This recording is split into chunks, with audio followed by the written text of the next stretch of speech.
my favorite song, I think, of all time. This song that I'm about to play. Right on. Of all time. You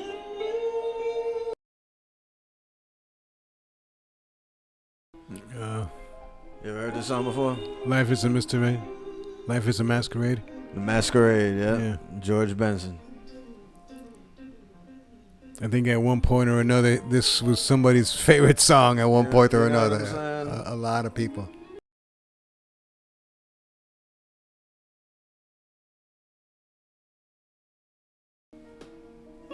If I was to think about Paul or anything like that, yeah, like I used to love when CD 101.9 would play this song. You're right. We'd be over there doing, you know what I'm saying, just chilling. Nice. That definitely must be for code. That's what we was doing. That's what we were doing. Me and Uncle Mick used to jam to this.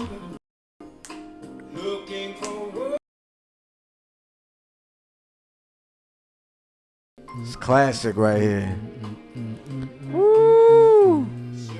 Starting to show off a little. A little classy, huh? Oh man, that's a classic. Yes, that is classic. Yes. Welcome to another episode of Making Noise in the Kitchen. Whoop, whoop. I am your boy Carlo Banga, aka Don Perignon. And I am Uncle Mario, aka the Senator. Oh, ya tú sabes. I'm late with the claps. I'm late with the claps. Hey. We're little verklempt this afternoon. Nice. Oh shit, what's going? Man, let me get the claps to everybody. Woo! Yeah. See, everybody wanted to clap. They wanted it. I know. Yeah. It was cracking. Not too much. It's a beautiful day here today in lovely Florida. Nice little afternoon. You know what I mean? Yeah. Oh yeah. Looks like we about to get paid. And that's what I hear. It's looking good, even though they took out some promises. But we're about to get paid. Yep.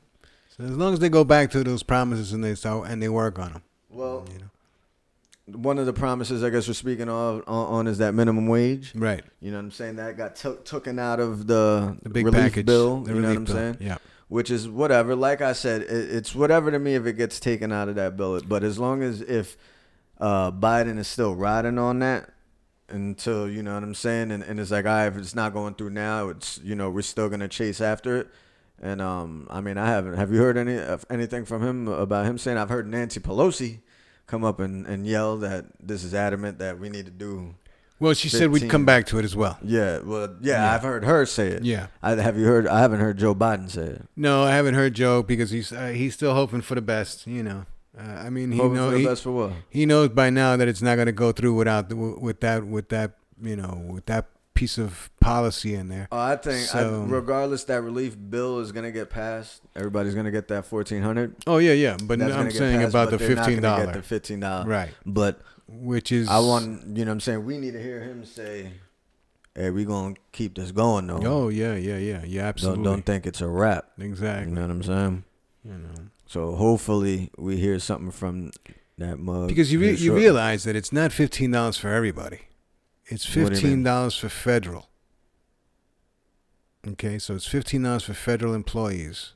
Federal employees minimum wage. Right. $15 an hour. Right. Are you serious? Yeah. I didn't know that. And then the rest of the state has to catch up. The rest of the country has to catch up within the next 2 or 3 years.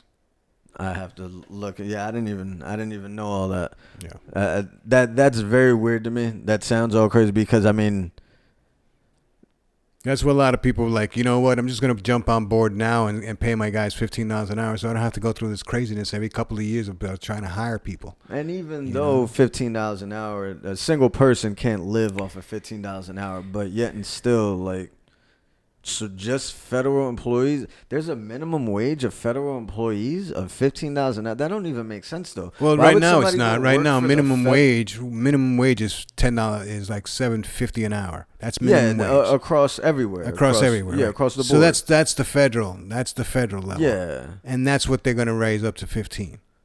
Right? Yeah, but nobody's making. Yeah, you can bet your ass. There's not many people that are working in government. To where you live at, you know what I'm Right. saying. But across the board, minimum. So if you're at a big city or some shit like that, Right.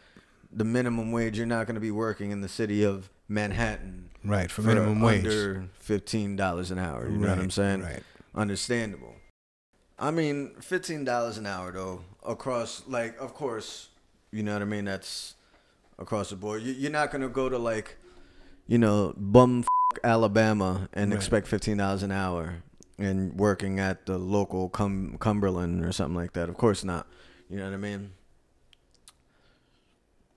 I don't know. I'm just saying. I don't think there's reasonably anybody that can.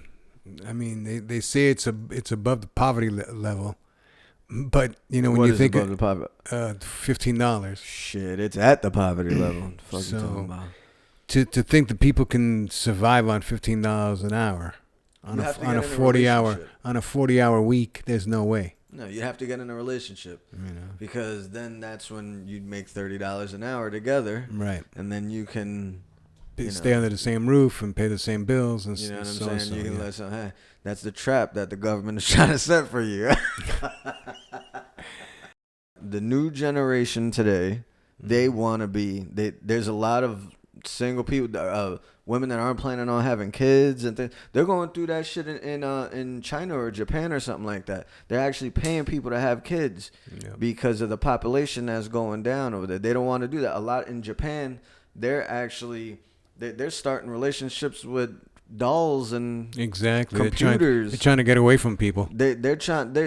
Literally, they're trying to get away from people. Commercials. There's commercials of these people trying to get with dolls and everything, and like having whole relationships with a damn little computer that comes home and they're like, "Hello, hello, Magosaki, welcome home." Nice. What is this computer gonna do for me? That computer better be talking something. Yikes. I don't understand it. People are weird. But Well, there's always some kind of crazy turnout for certain people and stuff like that. so for the average man, let's say, all right, $15 an hour, right? That means they would have to work 2 jobs. Well, they would definitely have to work more than 40 hours a week. That's for sure. 2 jobs, 80 hours a week, and selling a little bit of dope or something like that. Well, Real shit. but that's just to stay on top of everything. That's your rent, that's your car payment, that's your insurance, that's your your food money, that's your light money, your water money, all your bills and stuff. I don't understand how New Yorkers do it. I don't understand how anybody does Yeah, it. how anybody, but like even though New Yorkers are like Californians and all that, like they're 1-bedroom closet, $2,000 some odd dollars. And you're taking public transportation all the way. So you're paying, well, I remember it was $20 for the week Metro Pass that goes. So now I'm pretty sure that shit is like $30-$40 now. Yeah, You know what I'm saying? Like, how in the hell? So there's that. Then you got to eat lunch.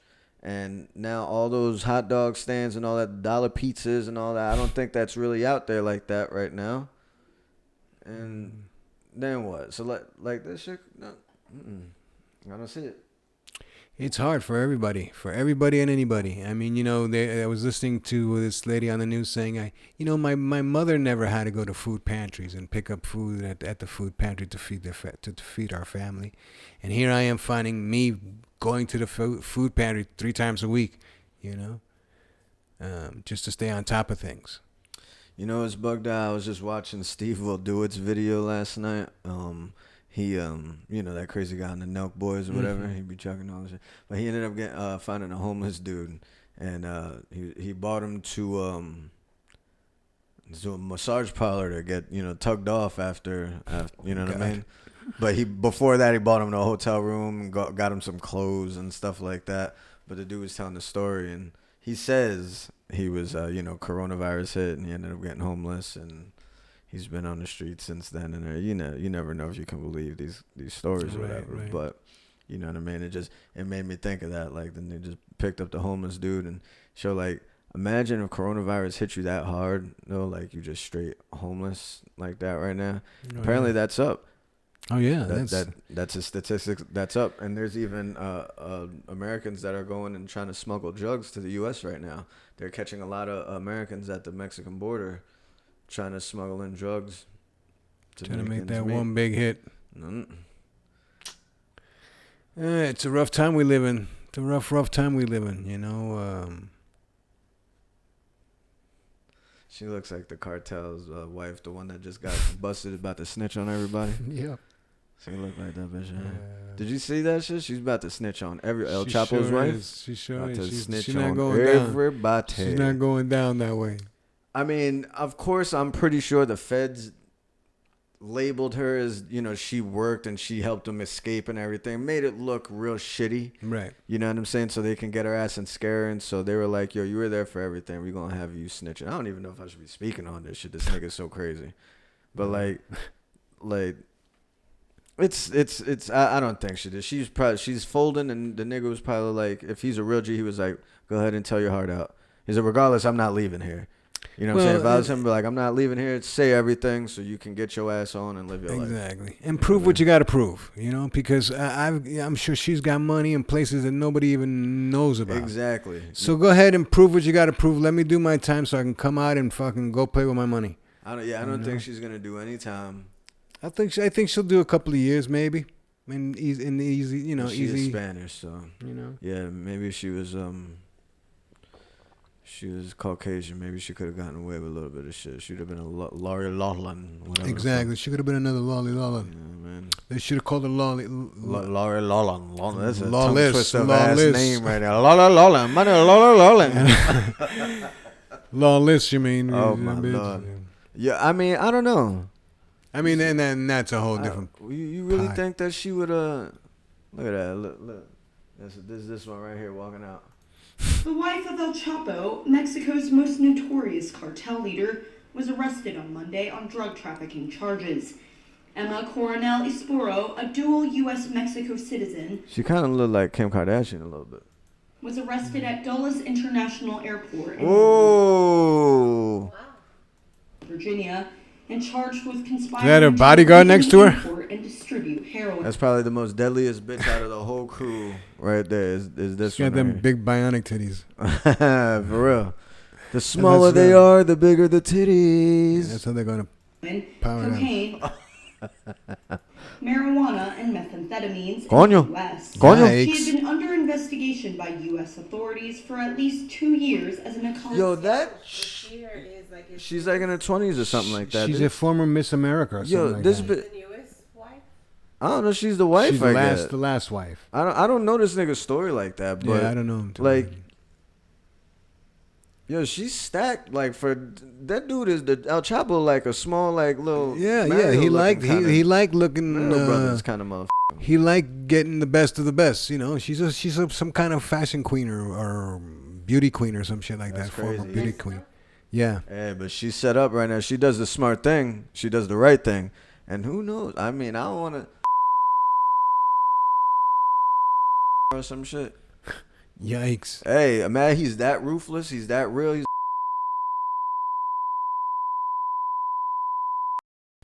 Imagine that shit. No, like I said, can see she's got to just play her cards and just say, just shut up and just stay the fuck No, shut. she shuts up. She's going to jail forever. Nah. Hell yeah, she's the wife. She's the wife of this nigga. They said regardless, they may be bullshitting. They gotta prove that in a court of law. These are the feds, bro. Have you ever had a case against the feds? No. 85% conviction rate. And majority of that is only because a lot of people be snitching and a lot of people be taking plea bargains. But like if the feds have a story on you, that they got some shit. This ain't no county shit. You know what I'm saying? And then on top of she ain't even living out here in the States. Well, I guess she was. Apparently, I think she was out there in Cali or whatever. But like, This is they have to go through extradition, whatever the word is, extradition. They have to go through that to get her out of that country. You know what I'm saying? Right. And I But mean, she was here in the United States when they busted her. But even if so, she's not a citizen. Oh, right. You know what I'm saying? I'm not. She's but I'm pretty sure she's Mexican citizen. Oh. You know what I'm saying? So it's like you still have, so that's the feds, these niggas, and then I mean they've been following this dude forever. Well, and that's why I'm surprised that it took them so long to bring her down. You know. Oh no, this was their last little hurrah. The feds work in different ways. You know what I'm saying? So they got him. They wanted him. They got him in the States so he don't escape no more. Like this dude was getting out of it. Now they're saying that she was involved in that. You know what I'm saying? So off rip. I remember in Fed they would say that, like, let's say I was going through transportation, going back to base to do visits with my lawyer or whatever. Right. They're like, if I had escaped off rep, that's 8 years. And in federal, that's 8 years you get for trying to escape. So imagine trying to accompany somebody from escaping. You know what I'm saying? Right. So, like, I'm pretty sure. So they hit her with everything. They hit it with everything, and they were like, yo, trust me. They're playing fucking recordings and everything for something's her. Got to stick, They were right? like, well, what do you really think we don't know what's going on over here? And they bum rush her. And then they leave her there for fucking 3 hours to make her think by herself. Yep. And then come back in. It'll be somebody else trying to be nice. She'd be like, hey, listen, I need my lawyer. Mm-hmm. And that's all I need. I need my lawyer and make the move. So if they're announcing that she's snitching already. Right. It's because she hasn't snitched at all.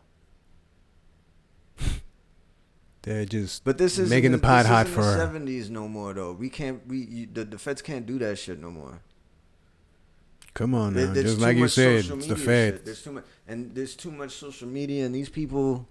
Words get out nowadays. The feds can't do that. It's too much to risk. The feds can't play a different way to get a drug boss's wife hemmed up. You can't fuck around in any way to get this case jammed up. You need to do this correctly. This is a big ass cartel. You know what I'm saying? Yeah. It reminds me of my cartel days. Yeah. Yeah. Over in Sinaloa. When I was taking brothers out left and right. Ay, carajo. I knew this lady once. They called her the queen or the queen of the damned or something. I don't know. The queen of the something like that. But she had cryptocurrency and it was shipping money. Tan aquí, tan para atrás. Was it she chipping money or she shipping? Both. Both of them. Both of them. Oh, my Lord. That's some funny shit. It's crazy, like, man. But listen, there's craziness happening all over the place. I was listening to a story that I had started reading about a couple of weeks ago in a paper, and I cut the article short and I took off. Didn't finish reading the article. Well, today it just happens to be a piece of the news where they were saying how these McDonald's, huge industry business, is letting these kids come into McDonald's. They're these kids that have just first time they ever get a job, 15, 16 years old, and then let them get taken abused of, and it's in a sexual way, which is totally. Where's the demographic of this happening? It's happening all over the United States, which is crazy, And the thing is, it's been recorded and it's been documented, and nothing's ever done. Now, McDonald's, the industry, the ones that own the individual businesses, not the people that own the individual businesses, but McDonald's that owns everything else. Corporate. The corporate world, right? So they put out a statement that we want to, we don't tolerate stuff like that, and there's a whole big thing. But when you get hired onto a job, they run through the paperwork. The girls were saying, the girls that were talking about this, some of the girls that got abused, was talking about how they run through the paperwork, so you don't even know what you sign, just so they can get you started and get you rolling for them, Well, there's most definitely a high turnover rate at McDonald's. You know what I'm saying? So everything is they probably have to have lawyers align things in certain ways because look at just a typical restaurant industry. You have, institutions that have high turnover rates, you know what I'm saying? And so I can just imagine a McDonald's, you know what I'm saying? And let alone it having the reputation of being, somebody's first job or the low end kind of job, you know what I mean? Motherfuckers is coming in and out of there. Oh yeah, you know yeah, what I'm they got it. I'm sure that they probably get a lot of disputes, a lot of like little lawsuits and everything like that. And that shit, those are probably little lawsuits that are getting just what are they they come to terms. Yeah, they come to an agreement and under it gets paid off very and see you quietly later. and just give them the money, give them a couple $1,000 and get them the fuck out of here. Right. I'm sure that's probably what happened millions of times. You know what I'm saying? But I'm but sure then again, they are. It sounds like the army too. Right, Is exactly. What you're saying, it sounds like the army. So you get these 15, 16-year-old girls out there that are trying to do a job, trying to make some money for a living, and here they are getting abused by their co-workers or their supervisors or their managers. They need to just make McDonald's and Burger King automated already and just have machines serve it to you like we're in Japan and shit. Cut this shit out already. Let these girls and shit work at Forever 21 and all these little places. Go to the mall. Don't go to McDonald's for your first job. Or else go to a place to get some training before. If you feel like you can't handle the real world or serve a table or something like that, well, no, there's training before, but don't go to McDonald's. No. Jesus Christ. Well, listen, sometimes it's the only place to get a job. It depends if you live, like I said, in Carajo land. If you're a father that has a daughter or something like that, you want your daughter to be able to go to work at a sensibly safe place. Yeah, regardless wherever you work. Exactly. It doesn't matter if it's McDonald's or it doesn't matter if it's the Four Seasons. You want your daughter to come home safely from there. All I'm saying is, there's so many other places. Just go somewhere else. McDonald's. Yeah, and I have a tendency of agreeing, but I think they should also be, McDonald's should be held responsible, and then not why are people still not in a eating financial, McDonald's? not in a financial way. But you know what? People have to show we don't like stuff like this, and make them hurt. Oh, in the they pocket, show it. Make them right. hurt in the pocketbook. They show it. They're going after Tom Hanks. They're going after him. What the poor Tom Hanks do now? Oh, you haven't heard like for months now since the whole Corona shit started that he was he helps out in child what was that shit that they say child trafficking No. children. You know what that comes You've from? never heard of none of that? Yes. Do you know where that comes from? QAnon. Yeah, those dudes, yeah. And you think I believe anything that QAnon has to say? Well, that's what I'm saying. Like, Jesus Christ, these motherfuckers going after Tom Hanks so hardcore. Go after McDonald's. Hold them accountable. You're right about that. Why does anybody still eat McDonald's? The McDonald's saved my life when I was a vegan. Used to be fast food. You used to be able to run in and grab a burger and a shake and out of there in 2 minutes. Now you got to wait 20 minutes for that same burger and shake. And then they ask you 15 times, what was that you wanted? What was your order again? Would you like any saucers? Saucers. You ever seen the McDonald's movie with what's that nigga's name? Michael Keaton? Oh no, I didn't. Never seen it? No. It's on Netflix, I think. But yeah, you should check that out. It's pretty interesting. It was good. Dude is a thief. The dude who stole started McDonald's. He stole the guy. That says started. Right under his nose. Yeah, from two dudes. And one of the guys was like, I don't trust this dude. I don't want to do it. And the other guy they ended up getting $1 million, like $1 million for McDonald's. I think back then it was a lot of time. Back then that was a lot of money. Yeah, of course, yeah. But then a couple years later, it was like they're making billions and billions of burgers. Crazy ass story. 15,000 billion burgers, man. I guess the loopholes and everything that was found, and then I guess they gave him a lot of the information to run, so he was just a conniver. That makes me think of this thing that I just saw that was funny.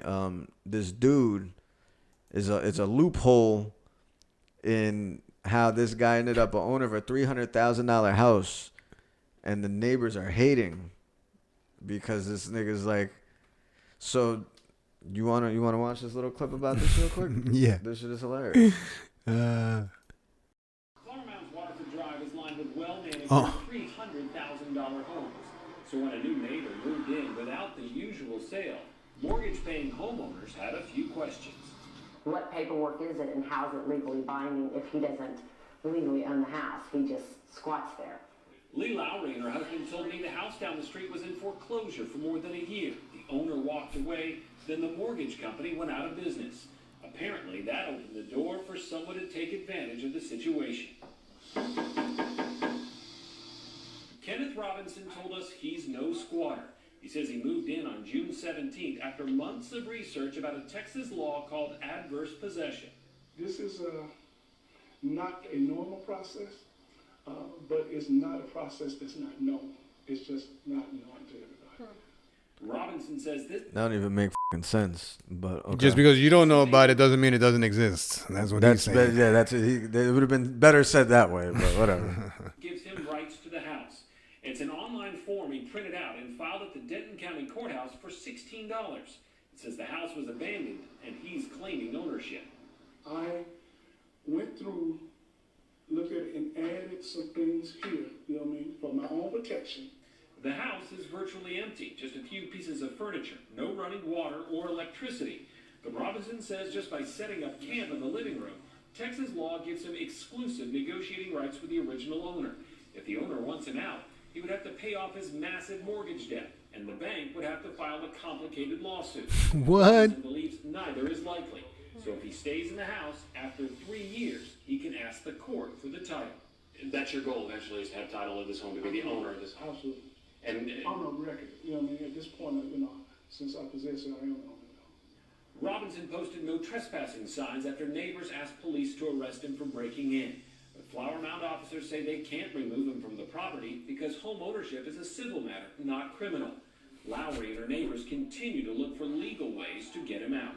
Or if he wants the house, buy the house like everyone else had to. Get the money and buy the house.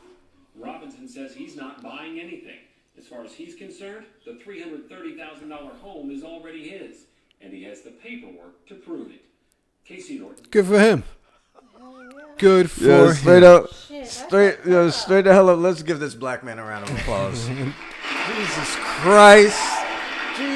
Christ, the reading and the nights that he had to stay up to find that shit out, and to know on top of it that the police can't do shit about it because this is civil, this isn't criminal. That is crazy. And for them hating ass white people, what made you say this nigga just moved in down the street mysteriously? Let me pull up the city records and see if he paid for this house. How the hell did they know that this nigga just all of a sudden just decided well, you know, most people don't say. I mean, oh, of let me course, see. in that hardcore neighborhood, but Well, not just in that hardcore neighborhood. You know, we do it it's locally. a hardcore neighborhood meaning like, you know, that was $300,000, $400,000 houses. So that maybe that was like a cul-de-sac area or whatever, and they came and dropped off some fruit pie or something. They're like, hey, we just wanted to say welcome to the neighborhood. What's your name, Jamal? I don't think Did you he pay belong for this? here. Did he pay for this? Well, and the thing is, listen, if he's smart enough to do that, and he can deal with living without water or electricity for Or what, 3 for years, 3 years? hey, more power to Yeah, him. I mean, you're a soldier, and that house belongs to you then. That's your house. Yep, and you're going to go about getting the paperwork the right way, hey, go for it. That's, Not only that, the bank owned it, and then the bank. the bank went out of business. Bank went out So of business. basically nobody owns the house. The owner is not going Right. to pay the. Nobody, yeah. That's probably why the owner left. Well, I mean, this is kind of stupid. Why would Yeah, the owner leave if? The owner could have kept the house. He couldn't keep up with it. It's too expensive. Yeah, but then if you The find bank out, took over. yeah. But if the bank closes, So what do you you mean still to tell have me that do you owner still have never to pay your said? bill?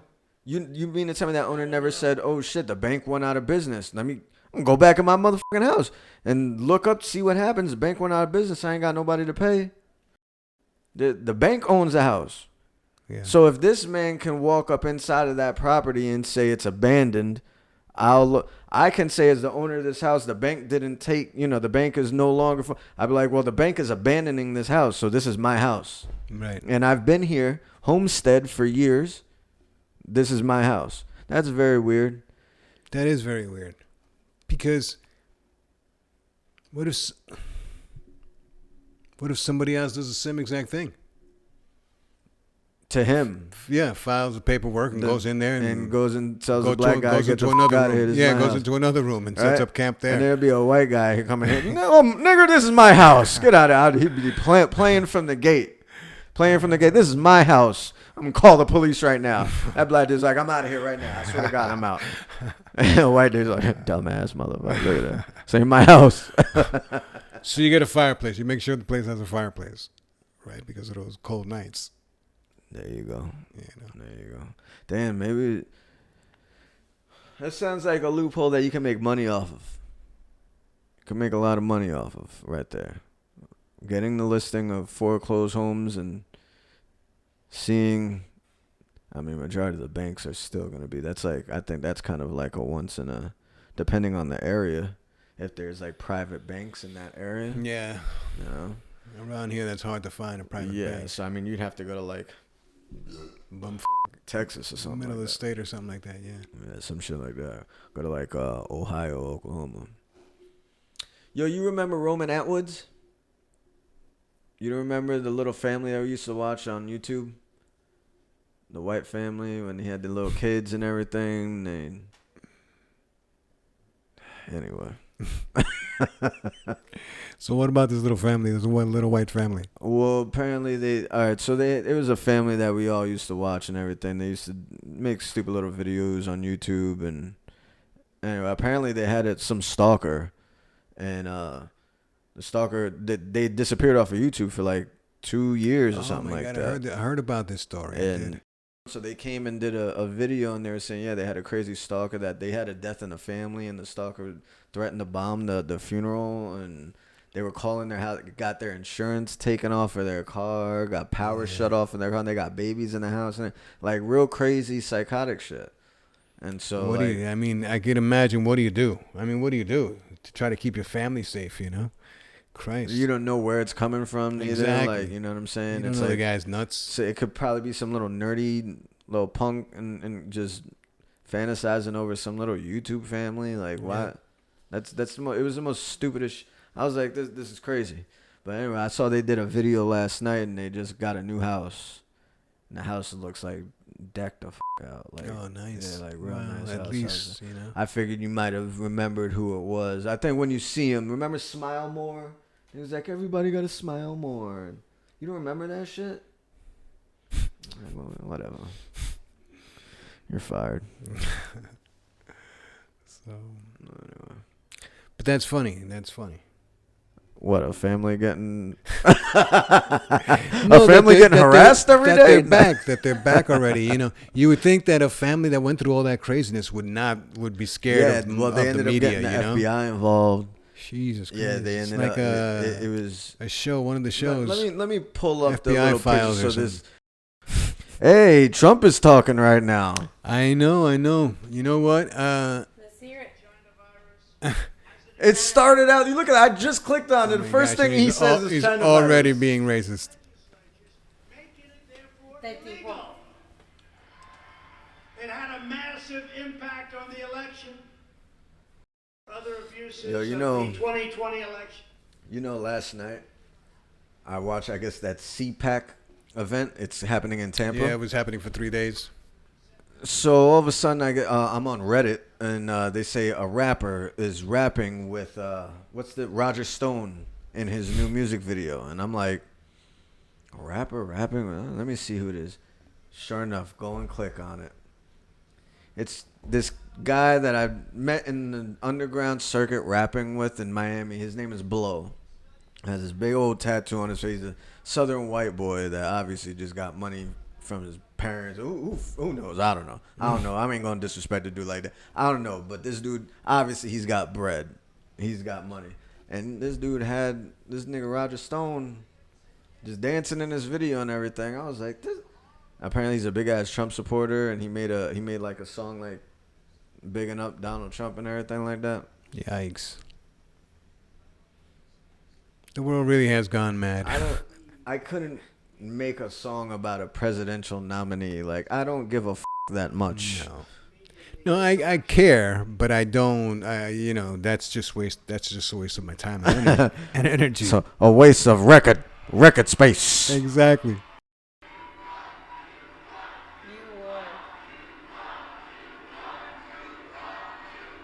You You won. If you just take that one element where they didn't go through legislatures, it's illegal. You can't do it. It's in the Constitution. They didn't have the courage, the Supreme Court. They didn't have the courage to act, but instead used process and lack of standing. I was told the President of the United States has no standing. It's my election, it's your election, we have no standing. 18 states went in. You don't have standing. Oh, that's not. They didn't have the guts to do what should be done. And that's on top It's not that they didn't have the laws. They just didn't have the guts. We don't really care. Testicular fortitude. Politicians change the rules, in some cases a day or two before the election. This should never be allowed to happen to another presidential candidate or presidential race. Should never be allowed to happen. Today I want to outline the steps that we must take to have an election system in this country that is honest, fair, and accurate. We need one election day, not 45, 30. There's only one election. There's more day. than one election day? But if it takes longer to count the votes, the vote. What he's talking about this time, how it took Exactly. time to verify. But that's and just circumstance of this year. He knows what it To is. say that you should, like the Supreme Court, be ashamed of yourselves. One day, and the only people that should be allowed to vote by mail are people that can be proven to be either very sick or out of the country or military where they can't do it. One day. You They know, have the- millions and millions of ballots sitting around all over the place for long periods of time. Gee, I wonder what happens with those ballots. I wonder what happens. They get counted and they determine the next president, I guess. Exactly what happened to them the first time. Different reason for someone, every person who votes. People really pay to watch this shit like this. They paid for this? Mm-hmm. I'd have been lost. If I'm not allowed to smoke in here, I am out of here. Let me ask you a question. This CPAC, this is new, isn't it? No, the CPAC has been around for a while. Oh, so conservative. All right, because I thought it was only like Republican, our DM PAC or whatever. Like, you know what I'm saying? Democrats and Republicans. I thought they only had. I didn't know there was conservatives and. So what is there, like socialists and all this shit and all? I don't know how it really works, to tell you the truth. These are just conventions. That's all they are. They're conventions, but they get their base riled. You know, they get these big talkers out there, and they get their base riled, and then they send them home, and they raise money all year long. I don't even know why we're listening to this guy. Because you put it on. Yeah, but that's enough of that. Did you get to some of your buds? See who's listening? Yeah, nobody to? answered. They must be busy watching this. If they're true supporters, if they're true to their word, they They're out better fishing. be watching this. Everybody's out fishing. Yeah, right. Like, who's up? What? Come on now. What you Your say? boy on. You know what I'm saying? Oh, that's too funny. Jeet, Nope, I haven't eaten. you hungry? What are you making? What's on this? I know what's how on, you are. What's on your pâtier? I know how you are. Uh-oh. But the way I cook this shit is unbelievable. All right, I believe you. So, we doing crab fried rice. All right. All right. Sounds like a plan. With the fixins. Y'all gonna follow us over here and see what's crackling, and we're gonna feed the masses. You know what I'm saying? Gonna feed the masses out there. Make a noise in the kitchen. The pack. So you say you don't like crab though, right? I don't eat crab. Yeah. All right, but you don't. You like it, or is no, I don't. It's just you really don't eat it. I just don't find any flavor in it. I don't find any taste to it. Okay. Okay. So then now this is gonna blow your mind. You like shrimp fried rice? Yeah. All right. This is gonna be like shrimp fried rice times 10. I'm putting a little Thai in here. I'm gonna put some basil in this one. Alrighty. That's a little Thai flavor. But of course, green onions, water chestnuts. We got some big ass corn over there. Butters. It's gonna start everything off. Let me just chop some of this shit down. All right, so yeah, this is easy. You know, you can just take the skin off of ginger with a spoon. Get this down. I'm gonna grate this into the fried rice when we cook everything. A little bit of the skin don't hurt. It's gonna get grated, like I said. Exactly. So, boom. You just want to expose some of that shit. You know what I mean? Some You what? smell that thing. Yeah, you sure can. Who's It opens you up. Opens you now. Can you smell it over there? I love it though. No. I love it. Then we're gonna. Don't matter about the chunks, but we're gonna have some garlic.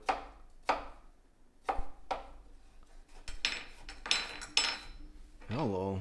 Like I said, chunks is alright. Just extracting flavor. I make this crab fried rice like old school. Like I like it. You know, in the Bronx, you know how that fried rice is. They always had, you know, the chunks of the egg and Right, which bean I sprouts. enjoy. Yeah. Yeah, you know that the rice is yellow and things. I won't be able to really do it hardcore, but I'm gonna get as close as possible to that taste. You know what I mean? And with the crab, is gonna be different. Chopping in some green onions over here. How far will you go up the stock? Say what? How far will you go up the stock? What you say that again? How far will you go up on the stock? I can go all the way. I just don't get the ends of these things. Right. But I'll take all that. But I don't need none of that right now. Right on. Right down some onion. Got some yellow onion. I was thinking about possibly doing some red, switching it up, seeing how that goes. I'll try that another time. I just wanted to make sure things was on pressure. You know what I mean? Some red onion? Yeah, I was thinking about it. Might be something different. Yeah, I used to cook a lot with red onion. Yeah, I mean, I whenever I'm cooking with red onion, it's majority of the time Spanish. Mm-hmm. So it's. But I like the sweetness of the yellow onion. Yeah, but the red onion just brings it so much even more. You know what I mean? Yeah, it becomes more. It's actually a prettier sight. A lot of little restaurants, they go that way, a little fancy. They go through shallots and all that, and they definitely hold a different flavor. But you know. What else? The basil, I'll probably just tear And throw in. into it. You know what I mean? Mm-hmm. So what are you gonna do with that ginger? You gonna put it in a processor, or are you gonna actually grind it down? I have like a cheese grater, Mm-hmm. and so I'll just grind it right into there, get that paste and everything, and put it right into that bad boy. Very cool. Gonna start this thing out. Gonna make this fried rice. I already got some white rice cooked on the side. Let's get some of this sesame oil. This is what really makes that flavor get that. You know what I mean? Right on, right on. Looks very thick. Is there a high burn factor to this? Is that why it's used? Yeah, and just that peanut. That's what It's got like a high peanut, yeah. Got these damn onions in there. A little white onion, Green sweet onion, little green onions, and garlic. a little garlic. I want to add the basil last and the ginger and the ginger now. But the basil last because I don't want the basil to like that flavor to cook off. I want that flavor to be present. That right there is the best smell in the world. Is that onions and peppers cooking, and you can just smell it throughout the house. You know a good meal's coming, right? You be like, "Pero mami, avanza!" She can't hurry it up, but oh my god, it's so delicious when it gets there. Entonces. Those are the challenges of being a chef. You see, it's very easy to lose a pinky around here. Get that little bit of butter and the red pepper flakes.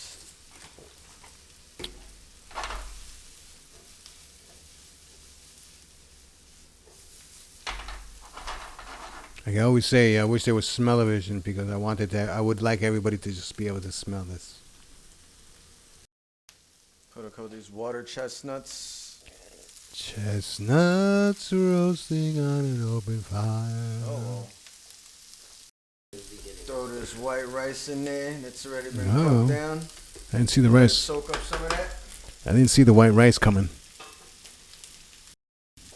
When you want to start throwing your eggs. Oh, that's the part I love. It ain't original unless there's a fried egg in the middle. Or 2 or 3.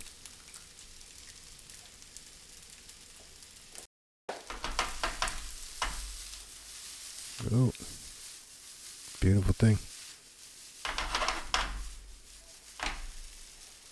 Wow. That get up in there. Throw a little bit of pickled ginger in here. Pickled ginger. Alright, that's gonna give it that. Kick that fresh ginger up a little bit. A little bit of the juice in there, just a little bit. Very nice. I'm gonna start adding that chili powder. Don't be scared neither. A little bit of teriyaki in this.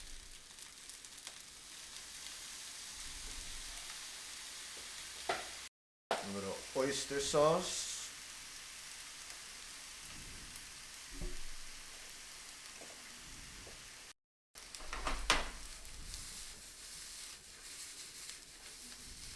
Let's keep moving it around.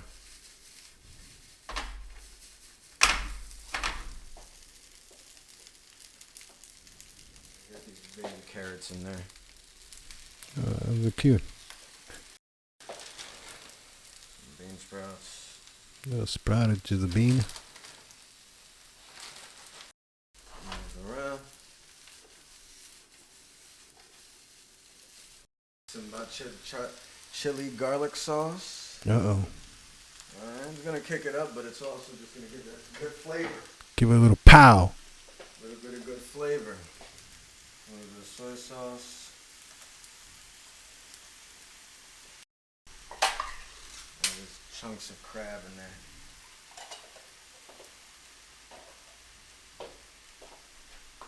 I'm gonna OD with the crab.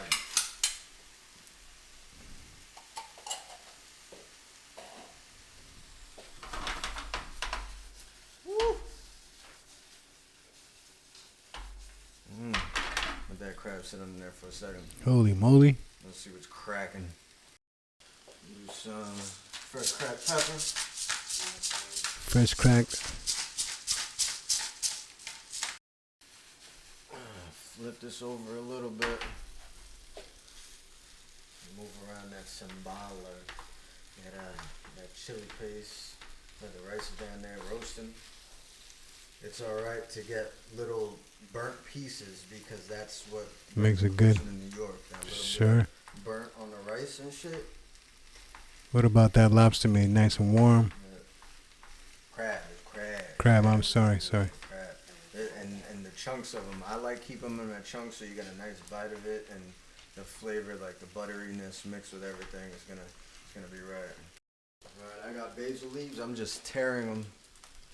That's gonna release the oils, but boom, right here, and just tear them and throw them in there. A big bite of basil here and there don't bother nobody.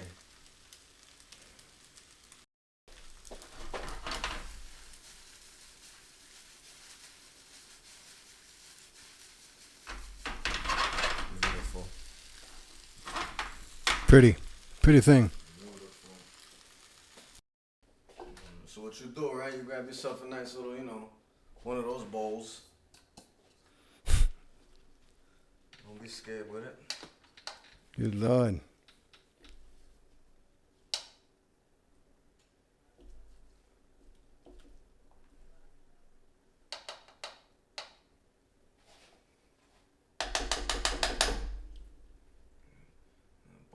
Poquito más. You know what I mean? We gotta.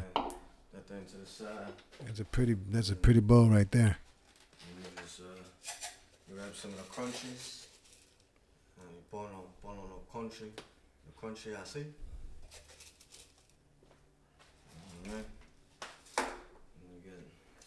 crunchy. What is that? These are sesame seeds.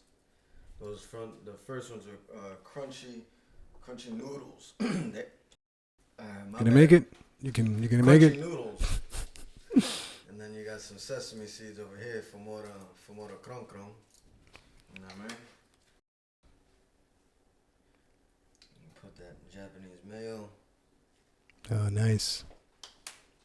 Pretty. Hold on. Let's make a noise in the kitchen there. Yeah, that's not how it is. What was that called? What did we just eat? Damn. We had the crab. Oh yeah. Crab fried rice, ladies and gentlemen. No advertising. Excellent, superb. I think if Judge Ramses was here, he'd probably say something. What the hell would Gordon Ramsay? Yeah. If he was here tasting this goddamn dish right here, he would probably be like, "That is just utter perfection." And then exactly, utter perfection. I'd feed some to Joe Biden, and he'd be like, True international depression. "Sharing a Russia with a pressure." Poor Joe. Poor Joe. He can't even slur a few words without getting bounced on. It's even harder with the pressure. That sounds like Jim Carrey. It does. That's why I'm laughing. Oh man, they're gonna do the damn biopic of Joe Biden. It's gonna be starring Jim Carrey. That's gonna be hilarious. Joe Biden, the presenter. That is funny. It's hilarious. Laugh, motherfucker. No. You know, it's funny coming from a guy that doesn't really eat much seafood. The dish was very good. Although it was crab, I'm not a crab meat eater. But in this instance, it's like fried shrimp. You know, it's like fried shrimp rice. You know, which is the same kind of thing. Chef Dom Perignon over here put a lot of stuff in there. He sure did put a lot of crab meat in there. So it was almost every bite you had some crab meat in there. Yeah, for sure. You know, which was good, but for a non-fish eater, it was almost a little too much meat. You know, but for getting your money's worth, absolutely, I would pay for this. So a quart of that fried rice right there. Like I got a picture. I think I'll throw it up like right here, maybe right now. But I had gotten a quart of the quart container, right, and put it in there and shoved the chopsticks in there. And so a quart of that fried rice, I could probably charge somebody like $20 to $24 for a quart of that fried rice right there. Right on. Well worth it. You get a little bit of everything in there. You get all the little veggies, and then you get the crab. I mean, if you're a crab lover, then you are going to love this crab rice, this crab fried rice. But but was it tolerable for? Oh yeah. No, absolutely. No, it actually tasted it tasted good throughout.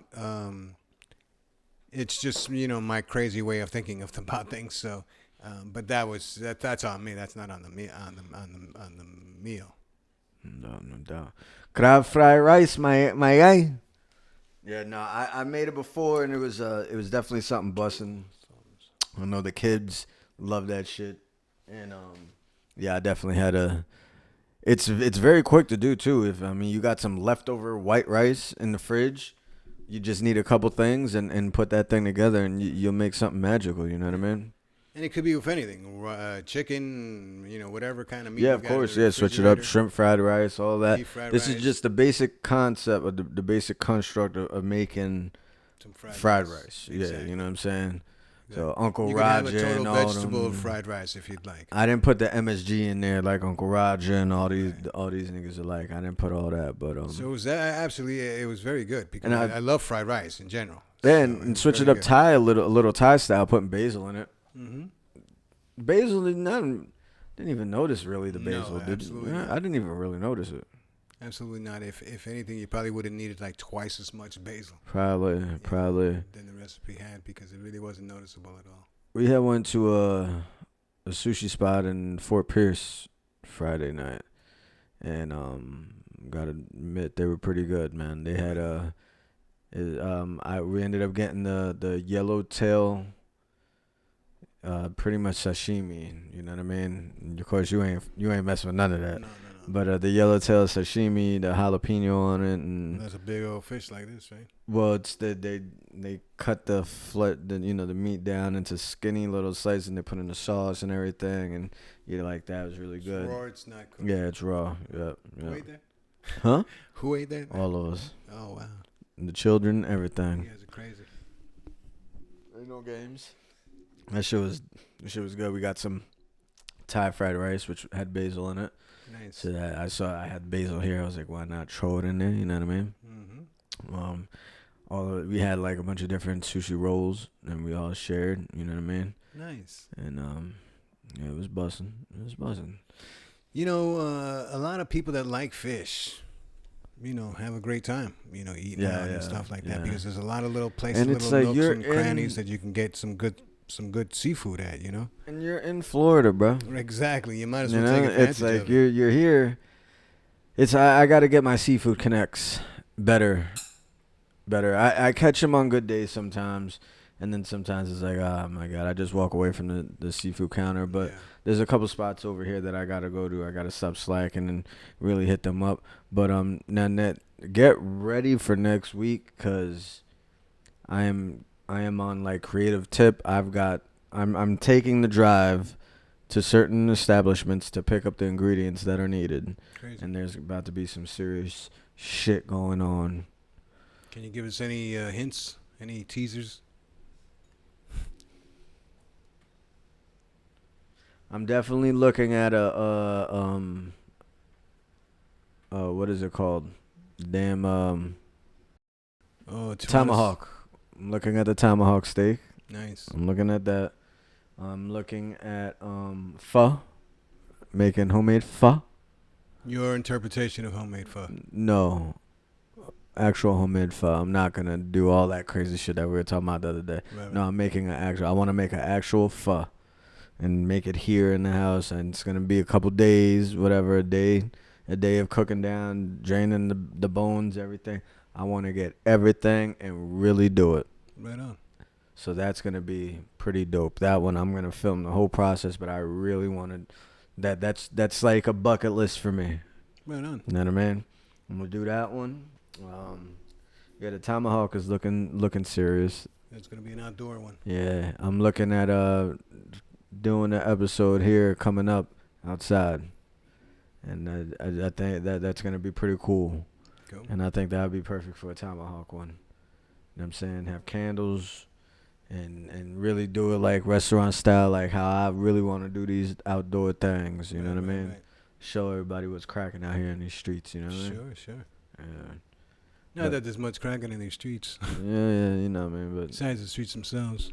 Shit, yeah. I'm gonna find out. I gotta connect with some like a test of corona test and like corona vaccines. See if we can get some connects going on over here, son. Why do you need some connections further? You know what I'm saying? You want the vaccine? Get people. No, not for me. Just get everybody around me popping. You know what I mean? Right. Get everybody good. So you can be safe. Because everybody's got the vaccine. Well, I mean, I don't, like I said, you know what I'm saying? I'm on mine. So if I get, I need to hook, you know what I'm saying? I need to hook Dave up. I need to hook people up. So I'm like, you know what I'm saying? Hook them up, you know? You trying to tell me if I ain't had a couple of them things over here? Listen. I'd be listening. You know what I'm saying? I would be listening. Okay? Hey. Not that I'm jumping in. I've been to know, man. I know how to. Listening. I know how to. You know what I'm saying? I hear you. You know what I'm saying? I'll be like, yo, Banger, you gotta. Hey, yo tiene eso. You gotta take the shot too, man. Oh, coño. Oh, you ain't taking what the shot? What I look like? So you don't trust my word? What are you thinking? You don't trust my word? You don't trust my word? Me? You don't have to take the shot? Yo no quiere eso. Huh? Yo no quiere eso. That's not for me. That's what I was thinking. That's not for me. That's for you. Okay? That's not for me. Oh, shit. That's like you heard about that damn college professor that takes heroin every night and says it's okay. Is that not the craziest story that you've ever heard in your life? You ain't heard about that? Yo, that was funny. Did you see him on that interview at the Breakfast Club? Because you heard when Charlamagne asked him, he was like, "Are you withdrawing right now?" Because he was sitting there, and I guess he was so upset about the fact that everybody went nuts about it. Yeah, some shit like that. What would make you think that people would not go nuts about it? He was like shaking. But no, he was like sitting there and like he was obviously like verklempt over the whole situation. Right. And Charlamagne said, "Yo, I'm not trying to be funny. Are you withdrawing right now? Or are you just so emotional over what's going on?" And what did he say? Of course, I'm emotional. He was like, "I'm not." He's like, "Do you think I would disrespect you like that?" And Please. So I'm saying, so if you think it's disrespectful to do the drug in front of somebody, then why is it respectful when you and the covers doing it? Like, you know what I'm saying? Well, like, he's I'll saying smoke he does weed it, in front of the president. I don't give a fuck. But he's saying he does it. He goes home, and it's like some people go home and they crack themselves a beer. He goes home and he fucking shoots himself up a little heroin. Yeah, of course. All right, so no doubt. But would you drink a beer in front of somebody? I know you don't drink beer per se, but I'm saying if you go to to a ball game or something, you gonna drink a beer? If I had to, yeah. All right, so I'm saying you go to a ball game, are you gonna start? No, of course not. All right, so what the is he talking about? Well, the thing I found outrageous is that here we are. You're talking to now. You're not talking to students. You're talking to parents that pay your. Oh no! He's a college grad. College student. Oh yeah. So tuition pays his. Yeah, but at that time salary. they're 18. No. That's their parents' choice. They're 18 years old. What I'm saying is, as a parent, why would I want to pay for a teacher that's shooting up heroin every night in his house? How do I know what kind of education he's giving my son or daughter? He's still hired there. I mean, he's still there's certain guidelines and restrictions. You're right. You know what I'm saying? And which is what's going on. What is going on here? And on top of it, like, so what? Most of the time, it's the student's choice of the school that he's going to. It's the student's choice, right, or whatever, or the parents push him into. That's a whole different subject. Right. But you know what I'm saying? It's like, nobody would have never known until he would have said something. Well, I mean, you know what? In society, it's still seen as a no-no. Heroin, a lot of shit, use a lot of shit, yeah. But not so, you talk about mushrooms and stuff like that, where actually, science is catching up with the chemical reactions in the brain and everything else. They're doing studies and showing that psychedelics, but they've done the same thing with heroin and crack and everything else, though. They've done the same thing. Right. But they've known that there's no good that comes from heroin. There is no boost. There is no all of a sudden you're smarter. Nothing. One point that he did try to point out was that it depends on certain people that like, for you can go and try heroin tomorrow and just be like, it's not for me, and then that's it. You know what I'm saying? But then there's that certain trait with some people they feel. There's some people that do the same thing with crack. Yeah, with everything. You know what I mean? And they move on to heroin. It's all about the person, even with cocaine shit. You know, like with the past of my shit, with all the shit that we had going on, like, nigga, like, there was times where it was like an everyday thing, just because it was so an abundance of it there. It's like, if it's around, fuck it, you know what I mean? But then there'd be times where I'd be like, I'm not. Back cool, then, I'm good. It was a different time. People weren't out to hurt anybody. Nobody was out to kill nobody. You weren't mixing drugs with stuff that could kill you. Although it happened, because it always does. But in today's world, you really don't know where these drugs are coming from. And you really have to be totally aware of one dose, one shot, one pill could kill you. That could be it. That's one time too many. Mm-hmm. So do yourself a favor. Stick to all natural, which is weed. And things that grow naturally, and let everybody else deal with the rest. Yeah, they're saying that they have legalized drugs in Washington State, Seattle, and all that.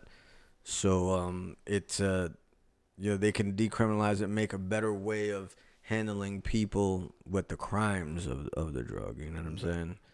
And I mean, I guess I can understand it. still kind of weird. So I mean, maybe put levels to it.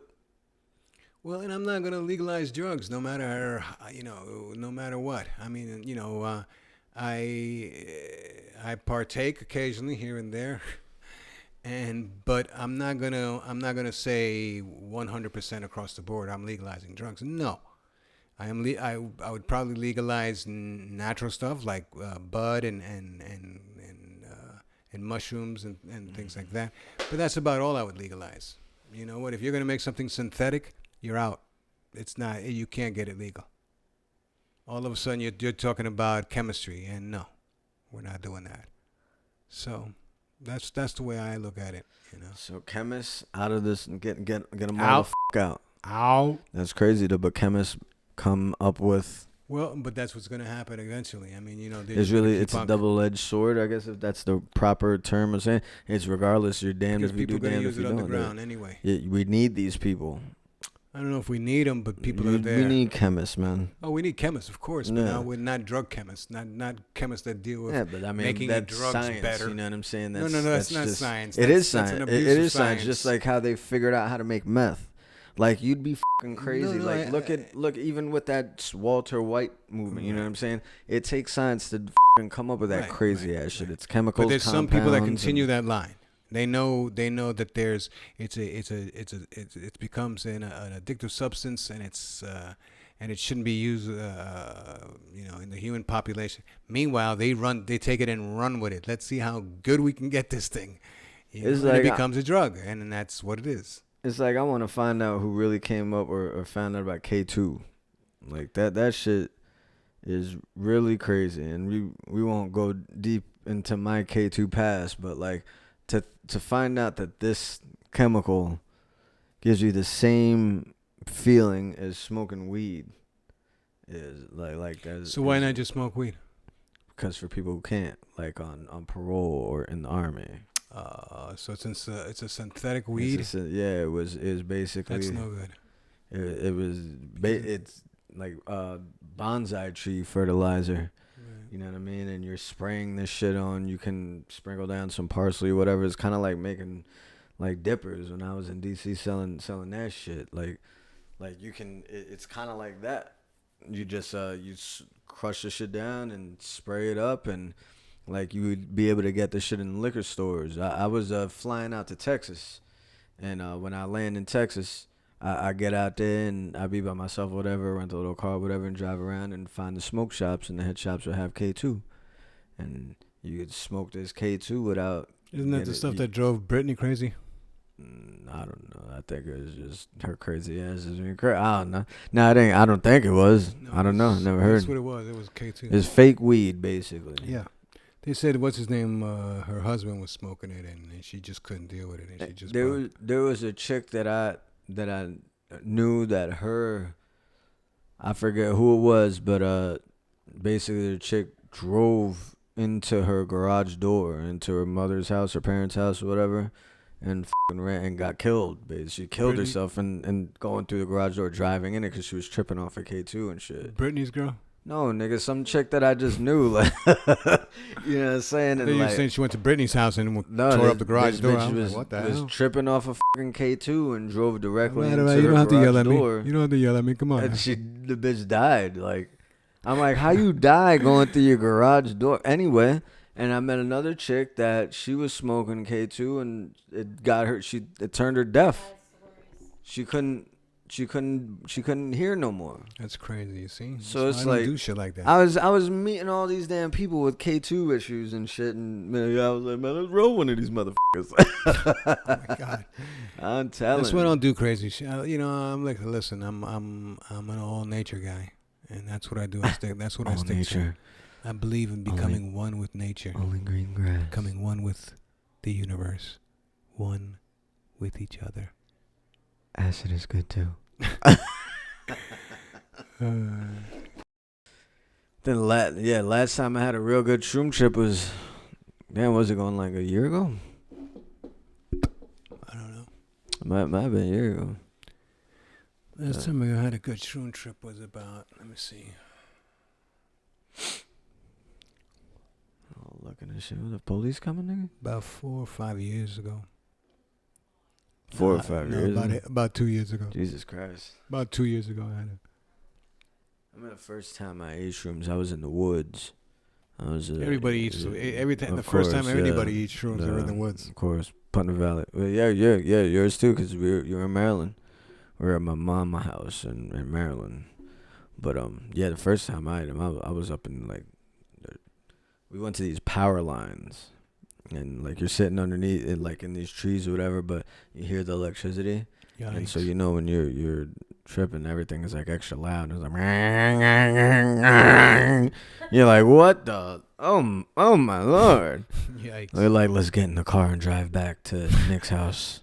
We get in the car and Val is driving, and it's Need for Speed roads, just turny roads, and you're going down like the side of a mountain to get to Putnam Valley, it's shit, you know. Yeah.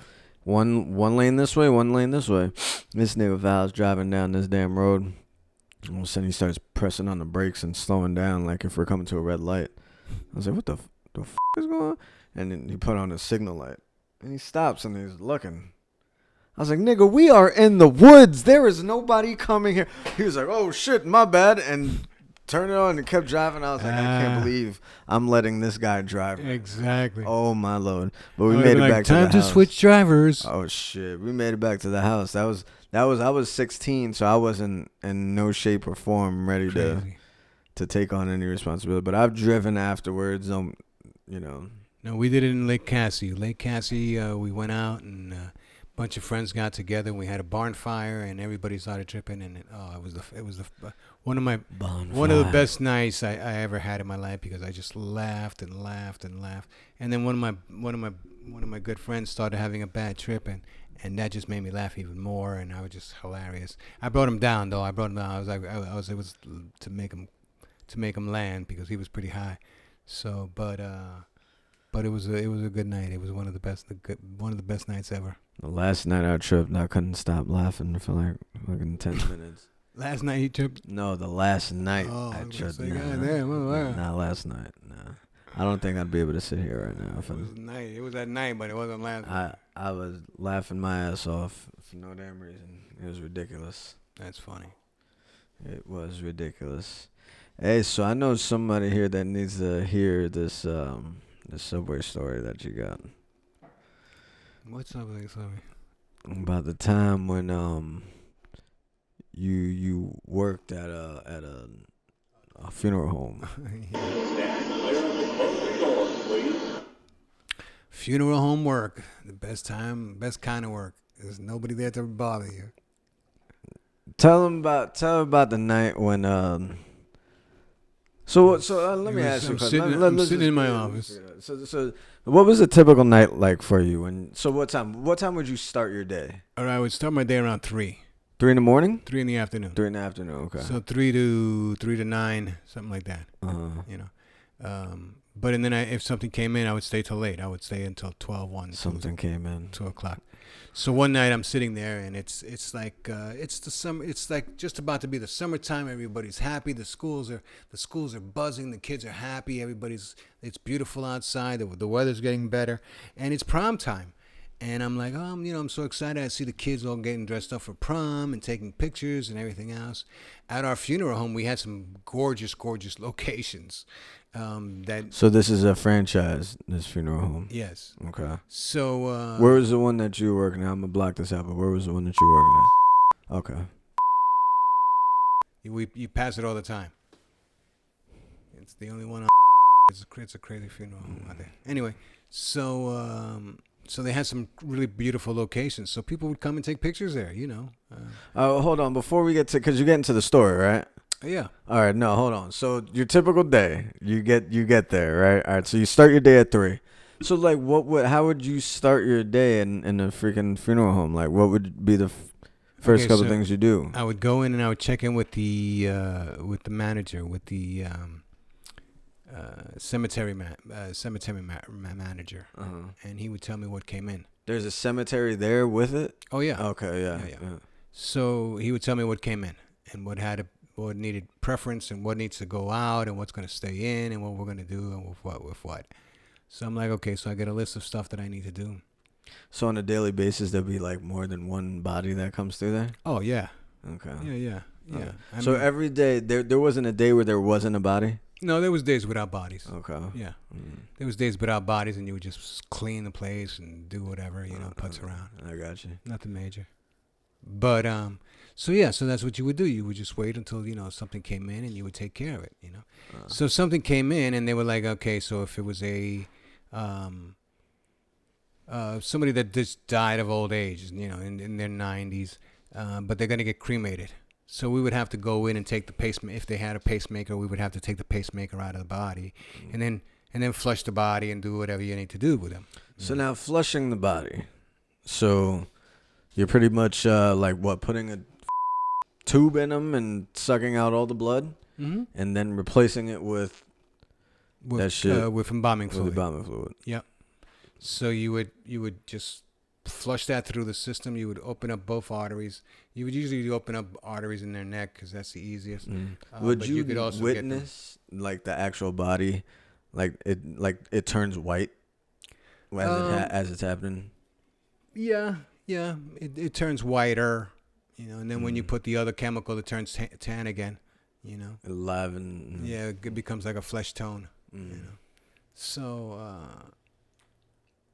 So you flush the body, and then you seal up the artery, and then you pump in the liquid, and you seal the artery. And then you seal the rest of the body, and you get them ready. You shave them, and you bathe them, and everything else, and you get them ready for their coffin and their clothes.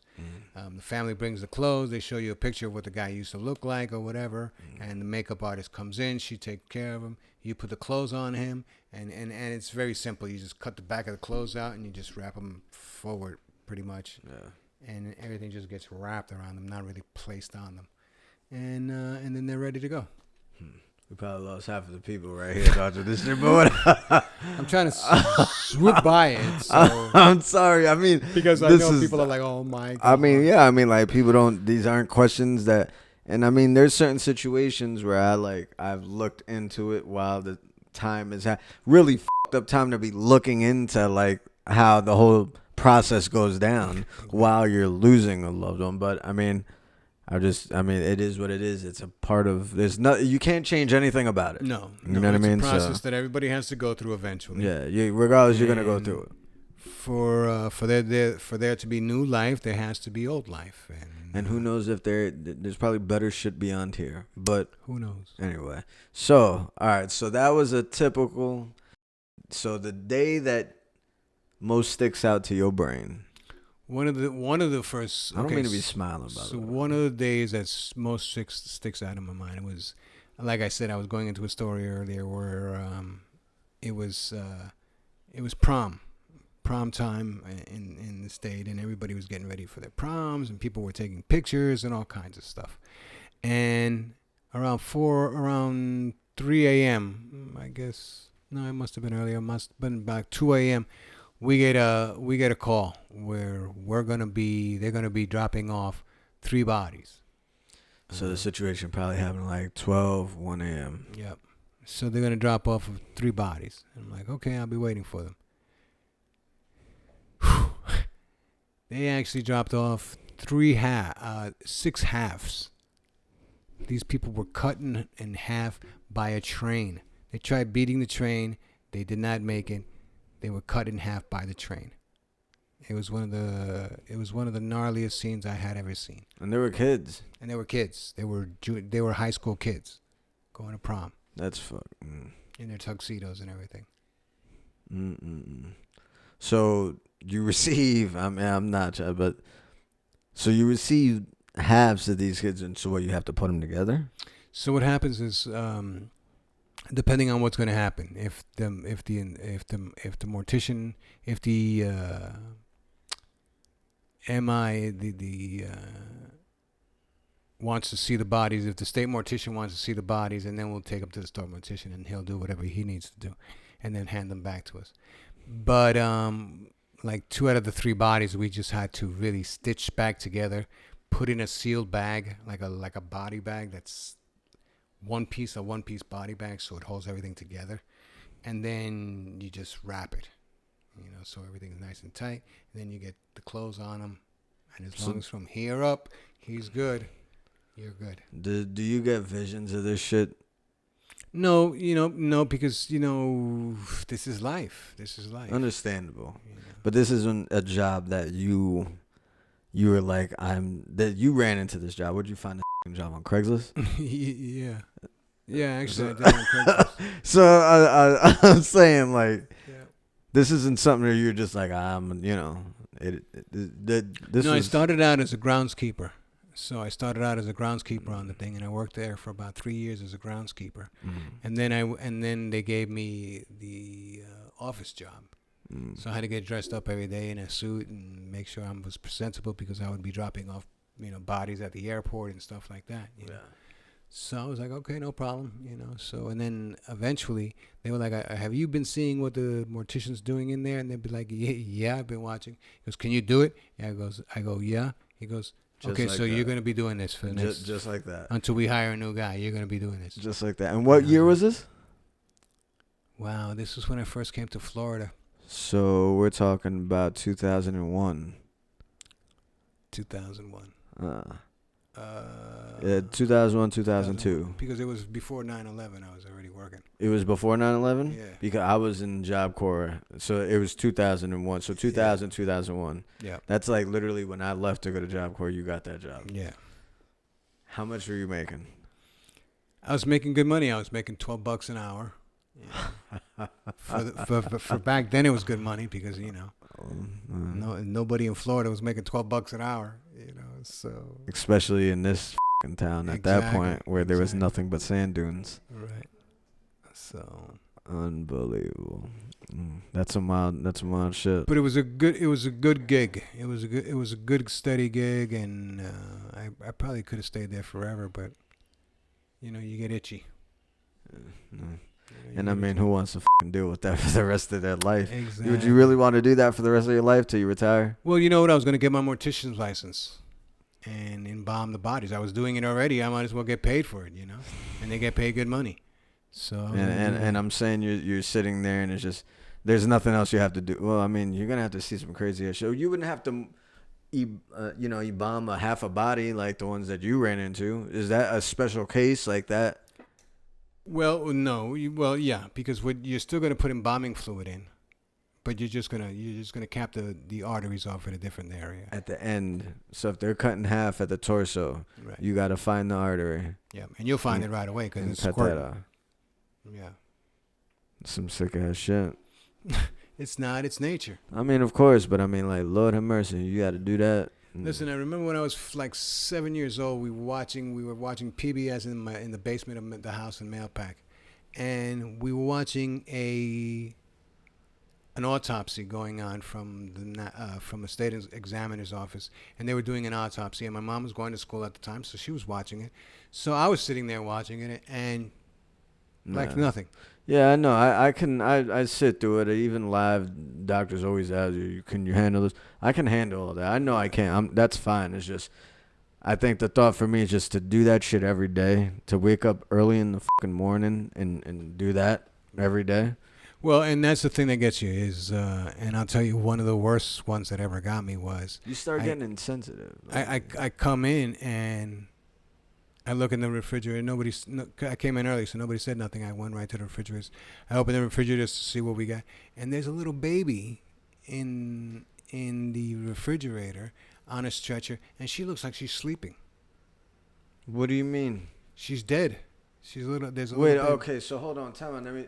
Oh, so the refrigerator isn't like, you're not in the break room like looking for lunch. No, I'm in the refrigerator, the walk-in refrigerator where we've got bodies lined up. Okay, all right, thanks. So all right, go ahead. I look in there and there's a little baby, and I'm like, it just did not register to me that baby was dead. I was just like freaking out for him, and I was like, because the baby looked like she was sleeping, so it's like so weird. But those are the things, that you think about, like. So yeah, that would me up. That's why I'm a little bitch when it comes to that. Like, that's why I couldn't work at like children's hospitals and things like that. If I see children getting jacked up, I can't even watch it in a movie. I see him getting jacked up, I'd be like, nah. I remember when I was younger going to a funeral for a baby. It was Ed's cousin Yolanda, and her kid died. Well, the husband Jason, he had tuberculosis and shit like that, and so I guess the baby, I think the baby was, I had to be like maybe like 7-8 months, nothing, you know what I mean? And we went to that funeral in the Bronx, and like that woman, that was like the going crazy, throwing everything, climbing on the casket, everything like that, like one of those funerals, you know what I mean? Like, oof, like that. One of those good old town funerals. Yeah, you know, where everybody's like, people taking what pictures. the fuck are you doing here? One of those. Of Nobody invited you, you piece of shit. One of those. Everybody like fighting in the parking lot. And shit. Taking pictures with the person in the box. Yeah, taking. That's the shit that gets me. That's the shit that gets me. It's like, you're not even family and shit, and they'd be like, yo, take a picture next to Primo over here. You know, like, get the fuck out of here. Exactly. Wild shit. We going down a dark path, so anyway. Exactly, it's time to bail. It's time to bail. All this death and shit. Bail. Anyway.